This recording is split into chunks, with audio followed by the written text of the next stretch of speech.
You get out of the shower and fall badly. You're blind drunk and have a nasty cold.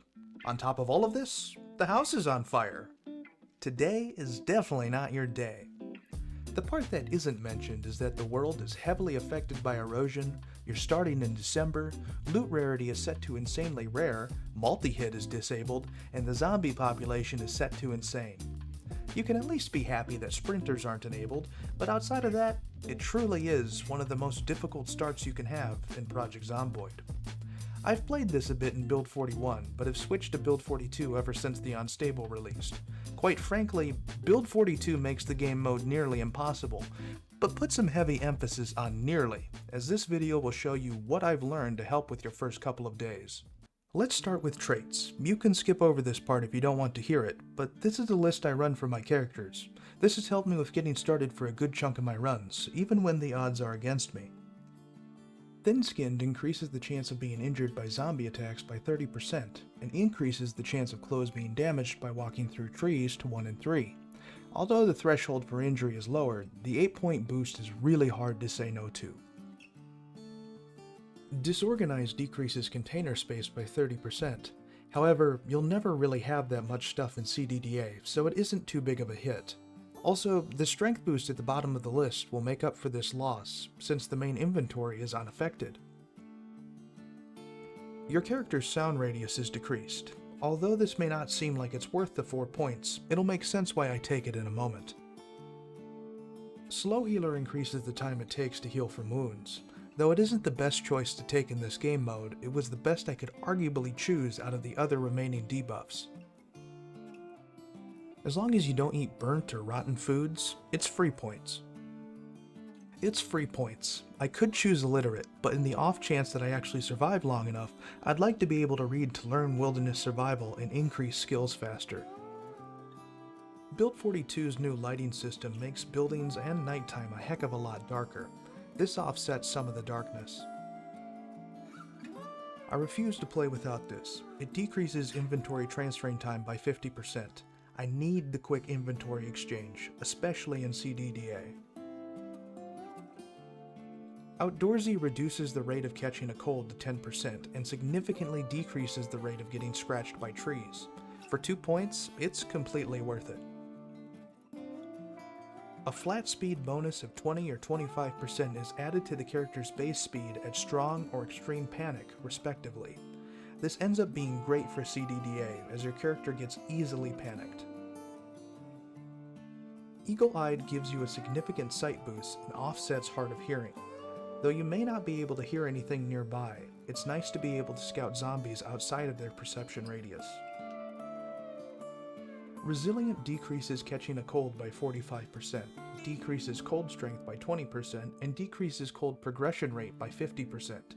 Given that CDDA starts in December, this ends up being a really useful trait, especially when paired with Outdoorsy. +2 fitness levels. It's helpful for running around. +4 strength and 40% knockback power. It's extremely helpful with fighting your first few zombies and carrying around whatever loot you can find. You start in a burning house and will typically find nothing of interest, especially with a fire spread like this. Your best course of action is to head outside and find the first couple of zombies nearby to get some shoes at the bare minimum. Now there are other ways these first few seconds can go, such as being completely encircled by fire and unable to escape. This run is typically a lost cause, and you're better off restarting. Other times, the north door is blocked. Though you can go to the other rooms, the south side of the house is typically swarmed. Even if you can get out, I haven't had a single run where I was able to escape quick enough from the immediate horde. This fire spread is also typically common. To escape it, you can pick up the table and run towards the door. I would never recommend walking through fire, but there is always a chance you'll come out unscathed. Take this next run for example. The door gets blocked off, but my guy can walk through 3 tiles of fire without a single injury. On the flip side, you can sometimes pass through a burning tile for less than a second and receive run-ending burns. So it really is a gamble you have to take, and the outcome greatly varies. It's typical for the initial house's loot to suck. Sometimes you can get some water, maybe even a little food. But every once in a billion, you can find the keys to a car in your driveway. On top of that, the car not only starts, but also has a full tank of gas. I have never, ever seen a start like this outside of this one time. I might go and buy a lottery ticket quick, just with this type of luck. But back to the main run. We had a mediocre start and managed to get some clothes off of a couple zombies. We happened to have another one hear us, and as you may notice, this one is actively burning. The easy way to fight this is to walk around and aim for the head from the side. It's important to know that burning zombies can light the tiles they walk over, so if you're not careful, you'll end up burning along with them. After ripping up some clothes and covering the wound, we're ready to go and scout out the next door house. Zombies no longer spawn in the field behind the houses, making it possible to sneak around the back and scout at the area. Now the zombies you can see are not all the zombies that are there. This is meant to be a really quick in and out to try and find a little bit more loot before the main part of our journey. If you stick around too long, you're going to become really popular really quick. Once you manage to get into the house, another thing you have to account for is the other occupants. There are times when there are none at all, and there are times when everyone came to visit. If it happens to be the latter, you're better off ignoring this house and killing a couple stragglers to get some more clothes for warmth. The main point of going in this house, though, is that when there is loot, there is a good chance a sewing event will spawn on the table next to the blue chair. It's not a guarantee, but it's also not uncommon. It's a great way to sew up your injury in the first few minutes and to get rid of one of your greatest weaknesses in this run. But when looting this house, it is important to remember that you're still drunk and won't always make it through windows, so make sure you didn't attract too big of a crowd beforehand. Back to the main run. We've made it into the house and we're going to check out the bedroom. Unfortunately, there isn't a sewing event, but we did find some good clothes. You can also check the kitchen if you have a little time, but it is important to remember that you have a very small window of time, so it's better to jump out of it rather than stick around for too long. Now you may wonder about visiting the other nearby neighbors, however, it's typically not worth the effort as you'll quickly get overwhelmed by the many zombies around the area and scattered throughout the trees. The best course of action is to get warm and then start heading north towards Farmhouse. Unfortunately, Farmhouse is completely overrun and has too many zombies to fight off, but there is a shed further north, which is where we will be going to recover for a bit. Along the way though, you can go to Farmhouse's driveway and visit the trash can at the end of it. Most of the time there will be nothing but junk, but this time we got lucky and found some chips, so it is worth stopping by along the way. A point to make is that your character will become hypothermic and will die from freezing if you don't put on enough clothes. I found that wearing jeans, a tank top, a t-shirt, and a hoodie or a sweater will be enough to make it up to shed, but running along the way will also help with lowering the chance of death. The main point is to get to this shed. In rare cases, 7 to 8 zombies will spawn around the area, killing the run. Most times, it's a manageable 4 to 5, and with having the strong trait, you'll be able to handle a group of 4 as long as you're comfortable with playing risky and aggressive. The easiest way to handle these zombies is to knock them down and stand on at least 1 or 2 while you push over the others. It's difficult, and you might get bit sometimes, but it is possible.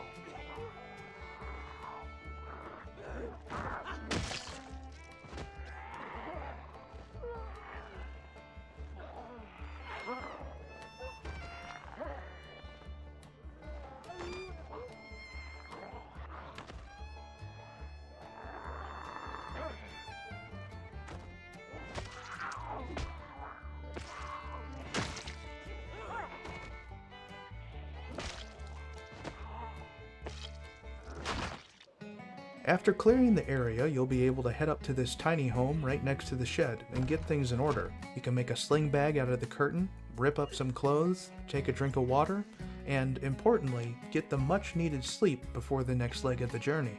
Now that we've made it to day 2, we have a very important decision to make. Do we head down to Farmhouse for a quick loot run, or do we go out to the train depot to the south? Seeing as we are getting hungry, this run will require us to make a quick sweep through Farmhouse and hopefully find something to satiate us. So that's the direction we'll head. Now we aren't here to visit for long. We'll make a quick kitchen raid and hopefully find something to get us through before the horde next to the barn heads towards us. Unfortunately, we only found canned food without anything to open it. One of my favorite features added to the base game though is that we can now open a can with a knife or a jagged rock, so along the way to the train depot we can do some foraging and find a sharp flint rock. I never found one in this run, but it's always worth looking for when you're starving. Now that we've made it to the train depot, we're going to have one of our first large battles of the run. The amount of zombies varies, but it's typically a decent amount.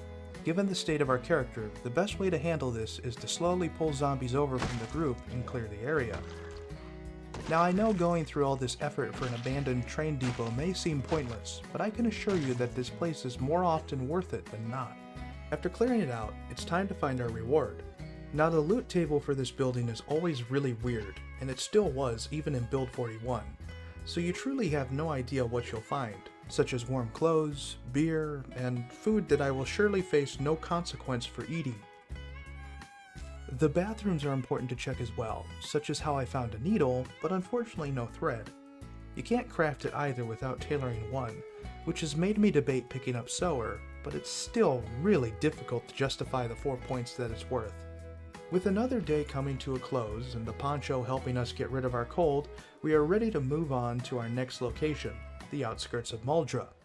Along the way, there is a good chance you will find a car crash, which can have a variety of different loot, such as finding out that there's a pig in this trailer, but unfortunately no knife for bacon. As we approach the first house, you'll always be greeted by a horde.